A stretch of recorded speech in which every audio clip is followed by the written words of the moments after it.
إنك حميد مجيد۔ میرے محترم دوستوں، بزرگوں، عزیزوں، ہر انسان پر اللہ تعالیٰ کی بے شمار نعمتیں ہیں۔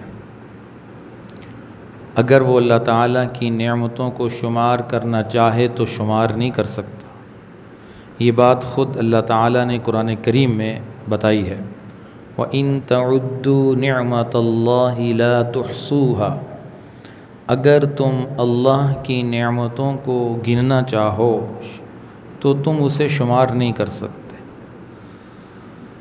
تو اللہ کی اتنی نعمتیں ہیں کہ انسان انہیں شمار نہیں کر سکتا۔ اگر ان نعمتوں پہ غور کرے کہ ہمارے پاس اللہ کی ساری نعمتوں میں سب سے بڑی نعمت کون سی ہے، تو ہمارا دل اس بات کی گواہی دے گا کہ ہمارے پاس سب سے بڑی نعمت اور سب سے بڑی دولت وہ ایمان کی ہے، کہ اللہ نے ہمیں کلمہ ایمان نصیب فرمایا ہے، لا الہ الا اللہ محمد الرسول اللہ۔ اس کلمے کے اندر طاقت کتنی ہے، قوت کتنی ہے، روحانیت کتنی ہے، کہ ایک لمحہ پہلے ایک شخص ظلمت، تاریکی، اندھیرے میں تھا، کفر میں تھا، جہنم کے سب سے نچلے طبقے میں تھا۔ ایک لمحہ ہی اس نے اس کلمہ ایمان کو پڑھا، اس کلمہ ایمان کو قبول کیا، اس کلمہ ایمان کو سینے سے لگایا، اس کی زبان پہ جاری ہوا لا الہ الا اللہ محمد الرسول اللہ۔ یہ کلمہ ایمان کا زبان پہ جاری ہونا تھا، دل میں اترنا تھا، تو وہ جنت کا مستحق بن گیا۔ کیونکہ میرے نبی نے فرمایا کہ ہر کلمہ ایمان پڑھنے والا جنت میں ضرور داخل ہوگا۔ حدیث میں آتا ہے اللہ قیامت کے دن اعلان فرمائیں گے، کلمہ ایمان کا فائدہ دیکھیے، کہ جب جنت والے جنت میں چلے جائیں گے، جہنم والے جہنم میں چلے جائیں گے، تو اللہ تعالیٰ ایک وقت اعلان فرمائیں گے کہ اس جہنم سے ہر اس شخص کو نکال لو جس کے دل میں رائی کے دانے کے برابر بھی ایمان ہے، جو اپنی کمیوں اور کوتاہیوں کی وجہ سے آج جہنم میں پڑا ہے۔ ان ایمان والوں کو جہنم سے نکال کر، جس نے زندگی میں ایک مرتبہ پڑھا لا الہ الا اللہ محمد الرسول اللہ، ایک نہر میں غسل دیا جائے گا، انہیں پاک صاف شفاف کر کے اللہ جنت میں بھیج دیں گے۔ ہمیشہ ان کا مقدر جنت ہے، اور جو دنیا سے کلمہ ایمان کے بغیر گیا اس کا ہمیشہ مقدر جہنم ہے، اس کے لیے نکلنا نہیں ہے، اس کے لیے کوئی راستہ نہیں ہے۔ تو اللہ اس کے بعد کیا کریں گے؟ موت کو ایک جانور کی صورت میں لا کر ذبح کر دیا جائے گا، اور اعلان ہوگا کہ آج کے بعد جنت والے جنت میں رہیں گے اور جہنم والے ہمیشہ جہنم میں رہیں گے۔ ایمان، کلمہ ایمان اتنی بڑی چیز ہے جس نے ہمیشہ کی جہنم سے ایک انسان کو بچا لیا۔ ساتوں زمینیں، ساتوں آسمان، اس کے اندر کی چیزیں ساری ایک طرف رکھیں اور کلمہ ایمان ایک طرف رکھیں، کلمہ طیبہ ایک طرف رکھیں، تو وزن کلمہ ایمان والی طرف کا بڑھ جائے گا۔ زمین و آسمان کے اندر کی چیزیں، زمین و آسمان خود یہ جھک جائیں گے، کب سب سے زیادہ وزن کلمے والے حصے کا ہو جائے گا۔ لا الہ الا اللہ محمد الرسول اللہ جو ہمیں نصیب ہوا ہے، میرے عزیزو، سب سے بڑی نعمت ہے، سب سے بڑی نعمت ہے، جہاں اللہ کی اور نعمتوں کا ہم شکر ادا کرتے ہیں۔ ہم پر واجب ہے کہ ہم ایمان والی نعمت کا بھی شکر ادا کیا کریں۔ اے اللہ تیرا شکر ہے تو نے مجھے مسلمان کے گھر پیدا فرمایا ہے، تیرا شکر ہے تو نے ماں کی گود میں کلمہ نصیب فرمایا ہے، تیرا شکر ہے تو نے مجھے اپنا تعارف نصیب فرمایا ہے، تیرا شکر ہے تو نے حضرت محمد صلی اللہ تعالی علیہ وسلم کی پہچان نصیب فرمائی ہے۔ دنیا کے کتنے انسان یقین سے کہہ رہا ہوں اللہ کو پہچانتے نہیں ہیں، اللہ کو جانتے نہیں ہیں، اللہ سے متعارف نہیں ہیں۔ وہ کہتے ہمیں پتہ ہی نہیں اللہ کون ہے، ہمیں پتہ ہی نہیں اللہ کون ہے، ہمیں کس نے پیدا کی ہمیں نہیں پتہ۔ پاکستان کی کرکٹ کی ٹیم بیرون ملک کھیلنے کے لیے گئی تو انہوں نے میدان میں نماز پڑھی، تو دوسری ٹیم تو غیر ملک سے آئی تھی، وہ ایک ان کا کھلاڑی تھا، اس نے بھی ساتھ جیسے انہوں نے نماز پڑھی وہ بھی اسی طرح کرتا رہا۔ تو بعد میں اس نے ٹیم سے پوچھا کہ تم نے یہ کیا کیا ہے؟ اس نے کہا ہم نے اپنے رب کی عبادت کی ہے، اپنی اللہ کی عبادت کی ہے۔ تو وہ کہنے لگا اللہ کون ہے؟ اللہ کون ہے؟ ہم تو اللہ کو جانتے نہیں ہیں۔ دنیا کے کتنے انسان اللہ کو پہچانے بغیر دنیا سے جا رہے ہیں، دنیا سے رخصت ہو رہے ہیں اور جہنم کا ایندھن بن رہے ہیں۔ کلمہ ایمان کے بغیر انتہائی معاملہ خراب ہے، آخرت میں کامیابی صرف ایمان والے کی ہے۔ تو اللہ کا شکر ہم پر واجب ہے کہ اللہ نے ہمیں کلمہ ایمان نصیب فرمایا ہے، لا الہ الا اللہ محمد الرسول اللہ۔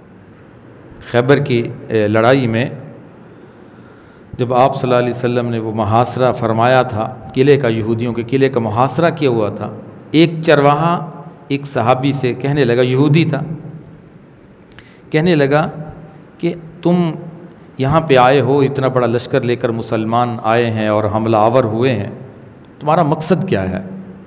تمہارا پیغام کیا ہے؟ تمہاری دعوت کیا ہے؟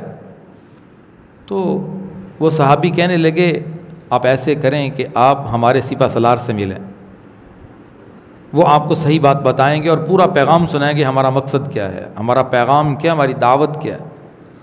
اس نے کہا میں آپ کے سپہ سالار سے مل سکتا ہوں، میں تو ایک چرواہا ہوں۔ تو اس نے کہا کیوں نہیں مل سکتے؟ بڑا حیران ہوا، یعنی پہلی اس کی حیرانگی اس بات پر تھی کہ میں مسلمانوں کی سپہ سالار سے مل سکتا ہوں۔ اس نے کہا بالکل آپ مل سکتے ہیں۔ تو حضور صلی اللہ علیہ وسلم سے اس کی ملاقات ہوئی۔ آپ تو پھر اخلاق کے اعلیٰ درجے پہ فائز تھے، آپ کے ہاں تو چھوٹے بڑے کا کوئی فرق نہیں تھا، غریب آتا سینے سے لگاتے، امیر آتا سینے سے لگاتے، غیر آتا سینے سے لگاتے، اپنے آتے تب سینے سے لگاتے، سب محبتیں لے کے جاتے تھے۔ تو آپ صلی اللہ علیہ وسلم کو اس نے یہی بات کہی کہ آپ کا پیغام کیا ہے؟ واقعہ لمبا ہے، میں مختصر کر رہا ہوں۔ آپ نے فرمایا میرا پیغام اللہ کی توحید ہے، میرا پیغام اللہ کی پہچان ہے، میرا پیغام اللہ کو ایک ماننا ہے، سب سے کٹ کر ایک اللہ سے جڑ جانا، یہ میرا پیغام ہے۔ اسے پیغام جب کلمہ ایمان کی بات ہوئی تو اس کے دل پہ اثر ہو گیا، کلمہ ایمان کی بات ہو رہی ہے، اس کے دل پہ اثر ہو رہا ہے۔ تو اس نے کہا پھر مجھے کلمہ پڑھا دے۔ اس سے پہلے 2-3 باتیں اس نے کہیں۔ اس نے کہا اگر میں کلمہ پڑھ لوں تو میرے ساتھ معاملہ کیا ہوگا؟ آپ نے فرمایا ہم تجھے بھائی بنائیں گے، سینے سے لگائیں گے۔ اس نے کہا میرے جسم سے تو بدبو آ رہی ہے، میرے کپڑے دیکھو کیسے ہیں، تو مجھے بھی ایسے مسلمانوں والا جیسا مقام ہے وہ ملے گا؟ آپ نے فرمایا آپ مسلمان ہو جائیں گے، آپ ہمارے بن جائیں گے۔ فرمایا میرا رنگ سیاہ ہے، یہ کلمہ کے بعد یہ بدل جائے گا اور میرے جسم سے جو بدبو آ رہی ہے یہ ختم ہو جائے گی۔ آپ نے فرمایا اگر یہ دونوں چیزیں دنیا کے اندر حاصل تجھے نہ ہوں تو میں تجھ سے وعدہ کرتا ہوں کہ اللہ آخرت میں تجھے یہ دونوں چیزیں نصیب فرمائیں۔ تو حدیث میں آتا ہے تو اس نے کلمہ پڑھ لیا۔ کلمہ پڑھنے کے بعد اس نے پوچھا اب میرے لیے کیا حکم ہے؟ آپ نے فرمایا کہ نماز کا وقت تو نہیں ہے، نماز کا وقت تو نہیں ہے کیونکہ نماز تو وقت مقررہ پہ فرض ہے، ان الصلاۃ کانت علی المؤمنین کتابا موقوتا. نماز تو نہیں پڑھ سکتے، روزے سال کے بعد ہیں، حج زندگی میں ایک مرتبہ ہے، حج کا وقت بھی نہیں ہے، اور زکوٰۃ تجھ پہ فرض نہیں ہے. ایک ہی حکم ہے اس وقت، حق و باطل کا معرکہ جاری ہے، اس میں شرکت کرو، حق و باطل کے معرکے میں آ جاؤ، حق کی طرف آ جاؤ. تو اس نے اس معرکے میں، اس غزوے میں، غزوہ خیبر میں شرکت کی. غزوے کے بعد آپ صلی اللہ علیہ وسلم شہداء کو دیکھ رہے تھے، تو اس میں وہ چرواہا بھی شہداء میں پڑا ہوا تھا. آپ وہاں رکے، آپ نے فرمایا کہ یہ وہ شخص ہے جس نے ایک نماز نہیں پڑھی، ایک روزہ نہیں رکھا، ایک صدقہ نہیں کیا، کوئی حج نہیں کیا، یہ جنت میں چلا گیا. کیوں چلا گیا؟ کلمہ ایمان ایک لمحہ پہلے جہنم کے نچلے طبقے پہ تھا، کلمہ ایمان اس کو جنت میں لے گیا. ایک نماز نہیں پڑھی، فرمایا میں دیکھ رہا ہوں یہ جنت میں چلا گیا ہے، اور میں دیکھ رہا ہوں اس کا چہرہ چمک رہا ہے، اور میں دیکھ رہا ہوں اس کے جسم سے خوشبو جاری ہے. اللہ کے نبی نے جو وعدے فرمائے کہ تیرا چہرہ بھی نورانی ہو جائے گا، تیرے جسم سے خوشبو بھی جاری ہو جائے گی، فرمایا میں نے دونوں چیزیں اپنی آنکھوں سے دیکھ رہا. یہ ہے کلمہ ایمان، جس کی آج مسلمان کو قدر نہیں ہے. آج مسلمان نے حقیقی طور پہ اس کلمے کو پہچانا نہیں ہے، اس کلمے کے تقاضوں پہ عمل نہیں کیا، صرف کلمہ پڑھا لا الہ الا اللہ محمد الرسول اللہ، اور اس کے بعد اپنے آپ کو آزاد سمجھائے، بس ہفتے کے بعد مسجد میں حاضری دو، کلمہ ایمان کا حق ادا کر دیا. نہیں میرے عزیزو، نہیں. ایک صحابی آپ کی خدمت میں حاضر ہوئے، کہنے لگے یا رسول اللہ صلی اللہ علیہ وسلم، کیا کلمہ ایمان جنت کی چابی نہیں ہے؟ کلمہ ایمان جنت کی چابی نہیں ہے؟ آپ نے فرمایا جنت کی چابی ہے، لیکن چابی کے لیے دندانے بھی ہوتے ہیں، دندانوں کے بغیر چابی کام نہیں کرتی. تو کلمہ ایمان جنت کی چابی ہے، نیک اعمال اس کے دندانے ہیں. نماز کا اہتمام، زکوٰۃ کا اہتمام، حج کا اہتمام، روزے کا اہتمام، عشر کا اہتمام، معاملات کا اہتمام، اچھی معاشرت کا اہتمام، اچھے عقائد و نظریات کا اہتمام، اپنے اچھے اخلاق کا اہتمام، یہ ساری چیزیں اس چابی کے دندانے ہیں. جتنے دندانے مضبوط ہوں گے جنت کا تالا جلدی کھل جائے گا، جنت کا تالا جلدی کھلے گا. اب چابی خراب ہو جائے تو چابی والے کے پاس لے کے جاتے ہیں، وہ دوبارہ اسے بہترین کرتا ہے تو تالا جلدی کھل جاتا ہے. زنگ لگ جائے تو تالا خراب ہو جاتا ہے، کھلتا نہیں ہے. یہ نیک اعمال ہمیں جنت میں جلد پہنچانے والے ہیں. صحابہ کی نظریں جنت پہ لگی ہوئی تھی، دنیا کی غموں کو برداشت کرتے تھے، دنیا کی تکلیف کو برداشت کرتے تھے، لیکن وہ جنت کے طالب تھے، جنت کے خواہش مند تھے. دنیا کے اندر بڑے بڑے غموں کو انہوں نے برداشت کیا، تکلیفوں کو برداشت کیا، لیکن جنت کے مستحق بنے. پھر قرآن ان کی شان میں نازل ہوا، رضی اللہ عنہم ورضوا عنہ. دنیا کے اندر انہیں جنت کی خوشخبریاں کیوں ملیں؟ عثمان فی الجنہ، ابو بکر فی الجنہ، عمر فی الجنہ، علی فی الجنہ. یہ کیوں خوشخبریاں مل رہی ہیں دربار رسالت سے؟ وہ کلمہ ایمان کے تقاضوں پہ عمل کرنے والے تھے، کلمہ ایمان کے تقاضوں کو سینے سے لگانے والے تھے. قرآن کہتا ہے یا ایھا الذین آمنوا آمینو، اے ایمان والو ایمان لے آؤ. مفسرین نے یہاں پہ ایک سوال اٹھایا کہ اللہ تعالیٰ فرما رہے ہیں کہ اے ایمان والو ایمان لے آؤ، ایمان والے تو ایمان لا چکے ہیں، پھر کیوں فرما رہے ہیں اے ایمان والو ایمان لے آؤ؟ تو جواب ارشاد فرمایا اللہ بتانا چاہتے ہیں کہ ایمان والو صحیح ایمان لے کر آؤ. صحیح ایمان اس کا ہے جو ایمان کے تقاضوں پہ عمل کرتا ہے، وہ صحیح ایمان والا ہے. برائے نام مسلمان نہ بنو، برائے نام، صرف نام مسلمانوں والا، فہرست مسلمانوں کی میں شامل ہے، مسلمانوں کی لسٹ میں صرف نام شامل ہے. اب اس سے آگے کوئی نہیں پتا کہ میرے ذمے کلمے کے حقوق کیا ہیں، کلمہ ایمان کے تقاضے کیا ہیں۔ کلمہ ایمان کا سب سے بڑا تقاضا نماز ہے، سب سے بڑا تقاضا نماز ہے۔ کلمہ ایمان کے سب سے جو تقاضے ہیں وہ اعمال صالحہ۔ ان الانسان لفی خسر، ساری دنیا کے انسان خسارے میں ہے، ساری دنیا کے انسان نقصان میں ہے۔ میرا اللہ فرماتا ہے کامیاب کون ہے؟ پھر ساری دنیا کے انسان تو خسارے میں ہیں، یا اللہ کامیاب کون ہے؟ اللہ فرماتے ہیں الا الذین آمنوا، سب سے پہلی شرط، سب سے پہلی چیز کامیابی کی وہ ہے ایمان۔ ایمان کے بغیر تم جتنے بھی نیک عمل کرو اللہ کی بارگاہ میں قابل قبول نہیں ہے۔ بڑے رفاہی کام کرو جیسے دنیا والے کر رہے ہیں، خیرات کر رہے ہیں، صدقے کر رہے ہیں، تعاون کر رہے ہیں، لیکن ایمان کے بغیر کوئی نیک عمل، کوئی اچھا عمل اللہ کی بارگاہ میں قابل قبول نہیں۔ ایمان اس کے لیے بنیادی شرط ہے۔ تو فرمایا ساری دنیا کے انسان خسارے میں، کامیاب سب سے پہلے اس کے پاس ایمان ہونا چاہیے۔ اور پھر فرمایا صرف ایمان کافی نہیں، ایمان کے ساتھ وَعَمِلُوا الصَّالِحَاتِ، نیک اعمال۔ قرآن اٹھائیے، جہاں ایمان کا تذکرہ، اعمال کا تذکرہ، ایمان کا تذکرہ، اعمال صالحہ کا تذکرہ۔ اِلَّا الَّذِينَ آمَنُوا وَعَمِلُوا الصَّالِحَاتِ، ایمان لے آؤ اور نیک عمل کرو۔ وَتَوَاصَوْا بِالْحَقِّ، اور حق کی بات کرو۔ وَتَوَاصَوْا بِالصَّبْرِ، اور صبر کی بات کرو۔ یہ صفات رکھنے والے کامیاب ہیں، یہ ان خسارے میں پڑنے والے انسانوں سے نکل کر جنت کے راستے پر چل رہے۔ آج ہم نے ایمان کے تقاضوں کو نہیں پہچانا۔ کلمہ ایمان کے ہم سے تقاضے کیا ہیں؟ 5 بڑے تقاضے ہیں کلمہ ایمان کے، 5 بڑے تقاضے ہیں۔ ہے کچھ سیکھے گا، کچھ سمجھے گا، کوئی پوچھے گا، پھر ہی پتہ چلے گا کہ کلمہ ایمان کے تقاضے کیا ہیں۔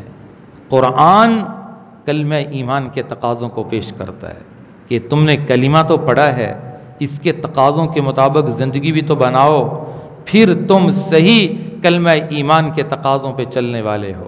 وَمَا خَلَقْتُ الْجِنَّ وَالْإِنسَ إِلَّا لِيَعْبُدُونَ، انسان اور جنات کو پیدا کرنے کا مقصد لیعبدون ای لیعرفون۔ مفسرین فرماتے ہیں لیعبدون کا معنی اللہ کی پہچان، اللہ کی معرفت، یہ انسان اور جنات کے پیدا کرنے کا مقصد ہے کہ اللہ کو پہچانو۔ یہ کلمہ ایمان کا تقاضا ہے کہ اللہ کو پہچانو۔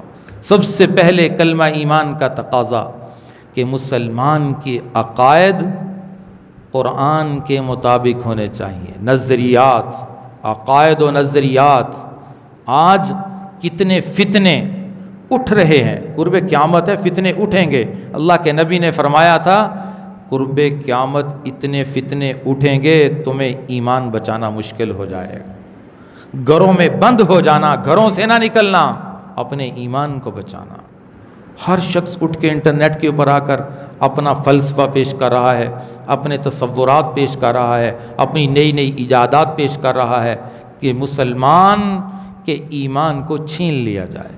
کوئی قرآن کے اوپر شکوک و شبہات نعوذ باللہ پیدا کرنے کی کوشش کرتا ہے، کوئی صحابہ کے بارے میں شکوک و شبہات پیدا کرنے کی کوشش کرتا ہے، کوئی اللہ کے نبی صلی اللہ علیہ وسلم کی سیرت اور حدیث سے مسلمان کو دور کرنا چاہتا ہے۔ یہ سب فتنے ہیں۔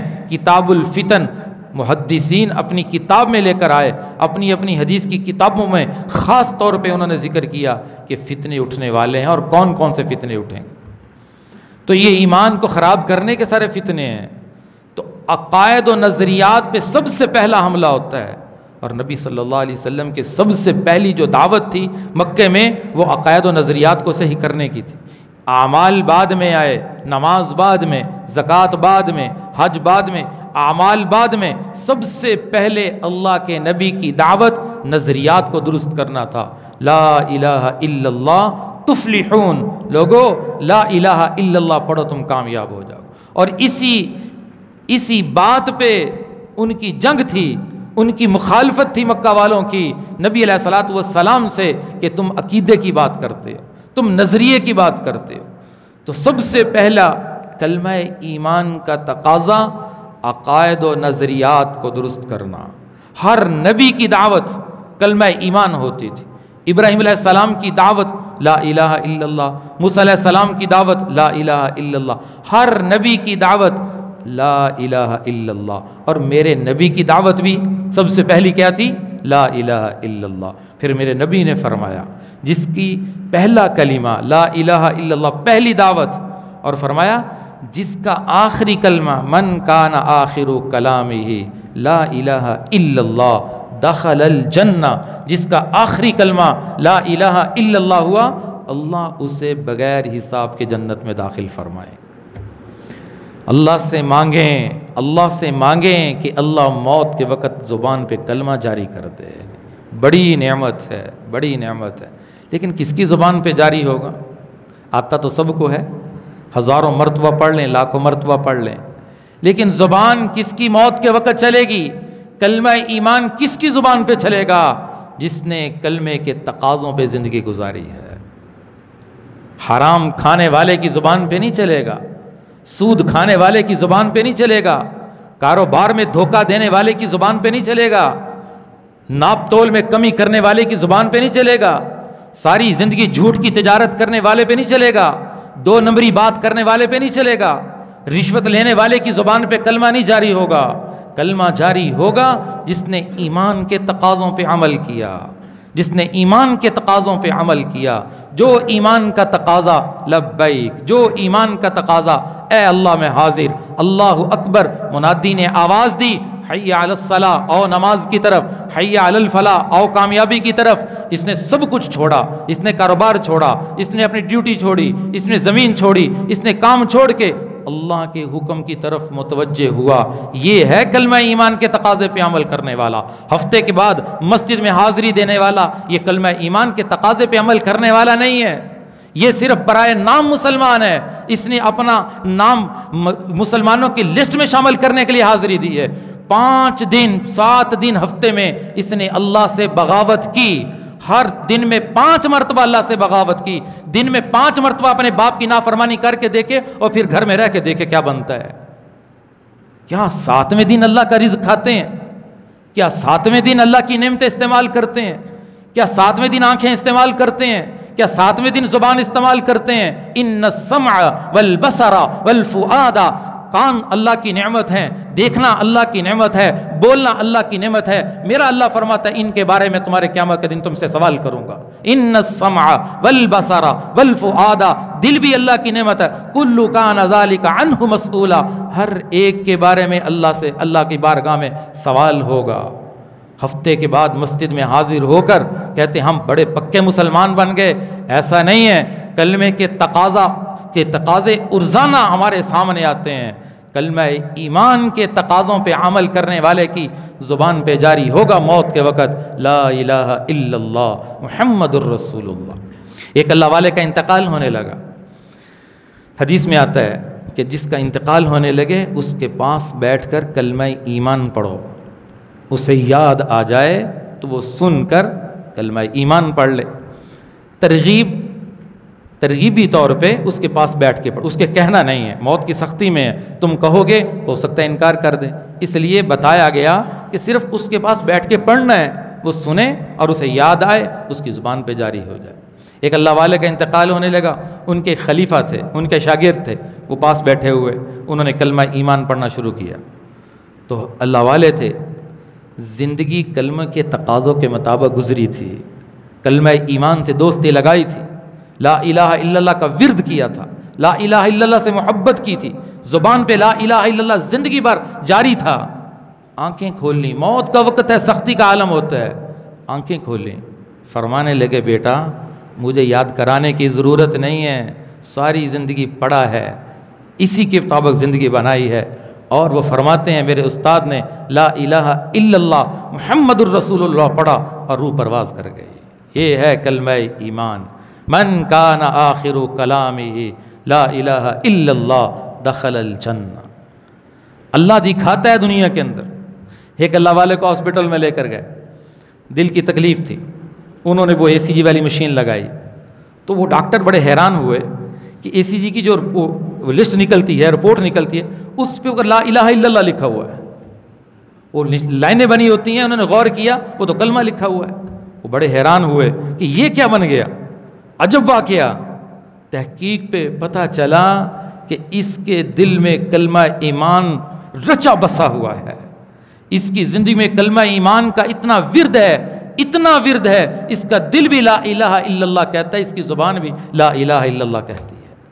اللہ دنیا میں دکھاتا ہے جو کلمہ ایمان کے تقاضوں پہ عمل کرتے ہیں ان کی موت بھی کلمہ ایمان پر آتی ہے۔ کریں کچھ بھی نہ اور امیدیں لگائیں نبی علیہ السلام ہماری سفارش کریں گے اور ہمیں موت کے وقت کلمہ نصیب ہوگا۔